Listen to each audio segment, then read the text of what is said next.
demonstration of ophiolatry, the ancient practice of snake worship. Across the Bengal Delta, indigenous communities have revered snakes as divine entities representing fertility and protection.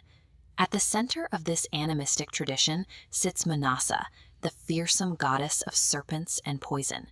According to local lore, centuries ago there lived a wealthy and fiercely proud merchant king named Chand Saudagar.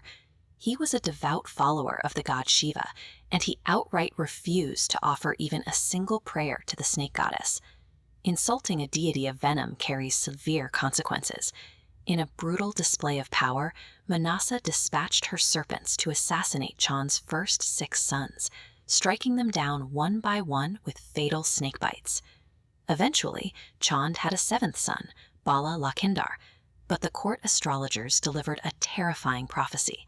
Lakhindar too was doomed to die from a venomous strike on the exact night of his wedding. The merchant king had drawn a line in the sand against a goddess. Now he had to prove whether human wealth and engineering could actually block out divine retribution.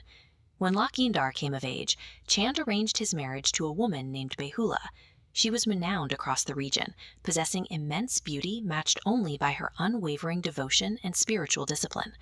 To protect his last surviving heir, Chand ordered the construction of a kobar, a bridal chamber built entirely of solid iron on top of a hill. It was designed to be completely airtight, sealing the newlyweds away from any threat that slivered on the ground. But you can see the vulnerability here. Under the influence of goddess Manasa, a terrified builder had left behind a microscopic, hair-sized hole in the impenetrable iron fortress.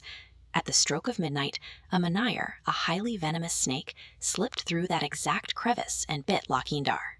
Behula woke up to find her husband dead, her red sindoor, the absolute symbol of her marriage, wiped away.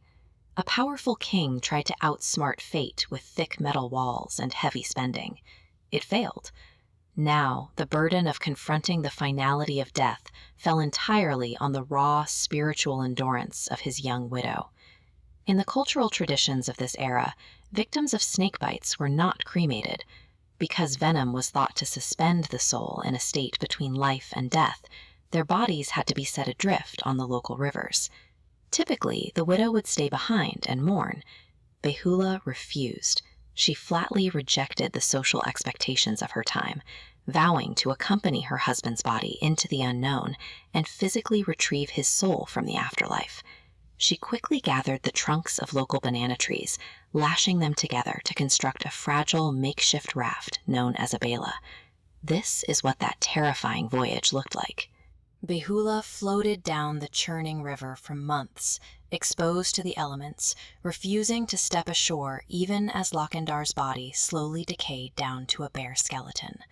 She faced constant threats along the riverbanks from men trying to exploit a vulnerable woman traveling alone.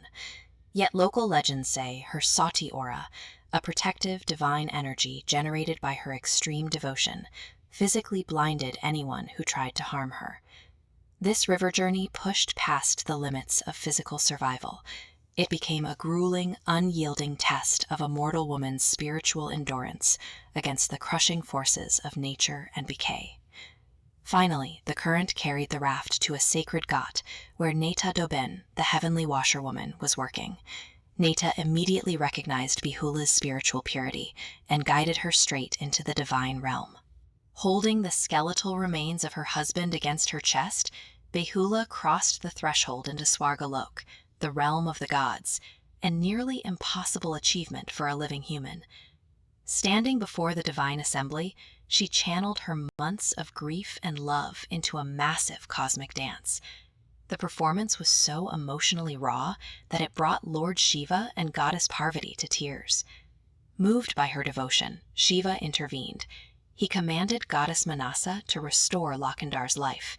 In exchange, Behula promised that her father-in-law, Chand Saudagar, would finally establish Manasa's worship down on earth. Through extreme sacrifice, one mortal woman brokered a peace treaty between a stubborn king and an angry goddess.